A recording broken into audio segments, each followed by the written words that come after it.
General, करीबन 40% वैश्विक जनसंख्या है। The 40% of the world population in SCO देशों में है। 25% of the world GDP in SCO countries से आता है।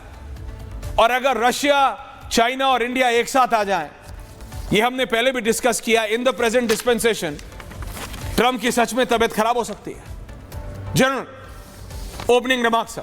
जनरल जी बख्शी साहब। बिल्कुल ऐश्वर्या, सर्वप्रथम मैं कहना चाहूंगा, इन इंटरनेशनल रिलेशंस, अंतर्राष्ट्रीय रिश्तों में कोई परमानेंट फ्रेंड, कोई परमानेंट दुश्मन नहीं होता। केवल और केवल परमानेंट होते हैं तो राष्ट्र हित, जो कि हमेशा सर्वोपरि रहेगा। डोनाल्ड ट्रंप दुनिया से दादागिरी दिखा रहे थे, हर किसी को वो विदाउट डिस्क्रिमिनेशन लात लगा रहे थे, चाहे दोस्त, चाहे दुश्मन, चाहे शत्रु, चाहे न्यूट्रल, चारों तरफ लातें मार रहे थे। उनको ये बहुत ही मिस्टेकन ख्याल था कि ये यूनिपोलर मूवमेंट है।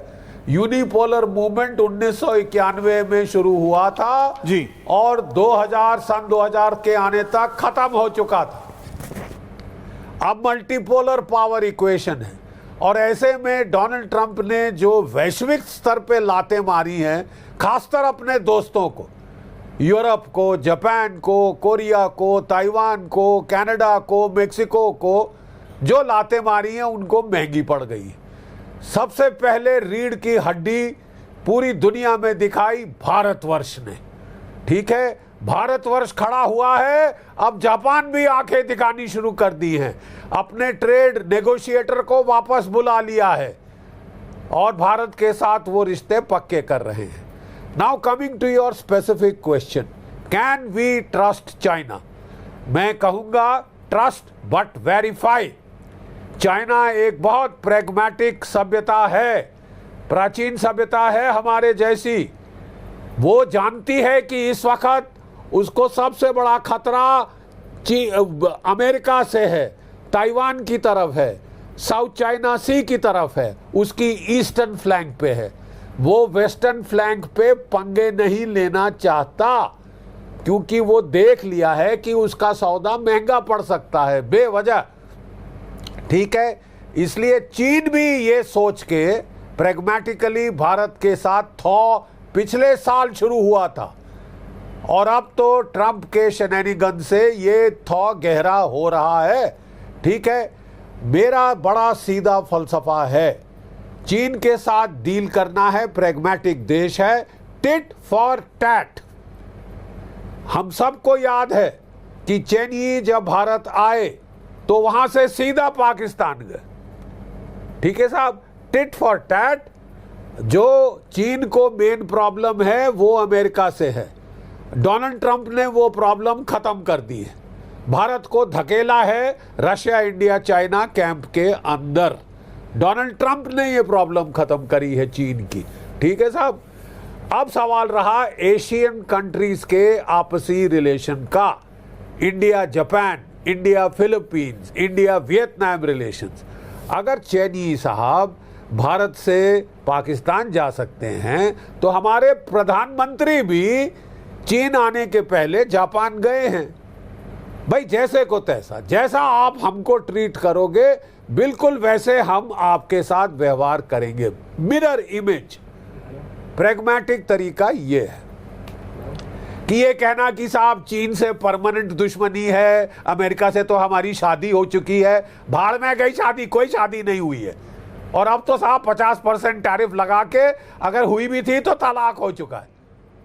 ठीक है साहब, अब आप बोले नहीं साहब हम अमेरिका के लिए लड़ेंगे चीन से, जैसे कि यूक्रेन लड़ा है रूस से, आखिरी भारतीय तक हम चीन से लड़ेंगे अमेरिका के लिए।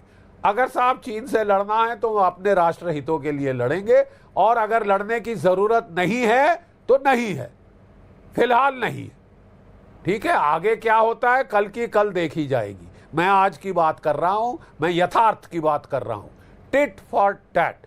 अगर चीनी भारत से पाकिस्तान जा सकते हैं तो प्रधानमंत्री मोदी भी चीन जाने के पहले जापान गए। अमेरिका की प्रॉब्लम डोनाल्ड ट्रंप ने सॉल्व कर दी, ठीक है साहब। अब रहा एशिया का समीकरण, वो हम लोग सुलझाएंगे, ठीक है साहब। अगर आप पाकिस्तान को नहीं छोड़ेंगे, हम भी जापान को बिल्कुल नहीं छोड़ेंगे साहब। फिलीपींस के साथ अच्छे रिश्ते करेंगे, वियतनाम से अच्छे रिश्ते करेंगे, साउथ कोरिया से अच्छे रिश्ते करेंगे, ठीक है साहब। टिट फॉर टैट, जैसे को तैसा। बहुत सिंपल फिलॉसफी है, but it works, and it works specially with a pragmatic civilisation like China. अगर वो समझते हैं कि भारत को सहना पड़ेगा पाकिस्तान चीन के अच्छे रिश्ते, तो फिर उनको भी सहना पड़ेगा भारत जापान के अच्छे रिश्ते, भारत फिलीपींस के अच्छे रिश्ते, भारत वियतनाम के अच्छे रिश्ते। मैं आपकी बात समझता हूं, साथ करेंगे। नहीं, मैं ये मानता हूं कि राजनीति चाहे घरेलू हो या फिर अंतर्राष्ट्रीय, नहीं, पॉलिटिक्स चाहे डोमेस्टिक हो या फिर इंटरनेशनल, प्रैग्मेटिज्म से चलती है, आइडियलिज्म से नहीं। It changes. हमें पता है कितना चाइना के साथ दोस्ती करनी है, कब कहां। Thank you general, I am coming back to you. Ravindra ji आ रहा हूं, but before I come to the domestic politics, Harshvardhan ji, इसको बहुत एनालाइज किया जा रहा है domestically. Harshvardhan ji and me, only Harshvardhan ji and me in the old window, and please change the graphics. Harshvardhan ji, इससे पहले कि मैं बीजेपी सिद्धार्थ जी को लाऊं, आम आदमी पार्टी आए, सतीश जी आए, I just want your analysis. 7 साल बाद प्रधानमंत्री मोदी चाइना जा रहे हैं। शी जिनपिंग के साथ हमने बहुत कोशिशें की, हमने गरिमा अभी 14 से लेकर 18 की तस्वीरें चलाएंगी। 14 में प्रधानमंत्री ने बुलाया, 15 में गए, 16 में गए, 17 में मिले, 18 में मिले, 4 बार मिले, निकला कुछ नहीं, हमने बंद कर दिया। इस बार हम एससीओ जा रहे हैं।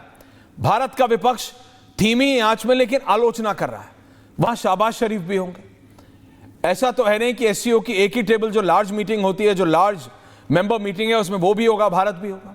भारत ने साफ कर दिया, हम चालू पुर्जों से मिलने नहीं जा रहे हैं। We are not meeting Shahbaz Sharif at all, but उस लार्जर पिक्चर में तो शाहबाज भी होंगे। तो इंडियन पॉलिटिशियंस आर सेइंग, आप एससीओ समिट में जा ही क्यों रहे हो? हर्षवर्धन जी। ऐश्वर्या जी, सबसे पहले तो ये कि भारत का दुर्भाग्य है कि हमारे हिस्से से कटकर जो पाकिस्तान निकला वो इस्लामिक मुल्क बन गया। उससे कटकर जो निकला बांग्लादेश, वो बहुत हद तक हमारे साथ रहा, लेकिन फिर वो इस्लामिक मुल्क बन गया, कट्टर ताकतों के हाथ में चला गया।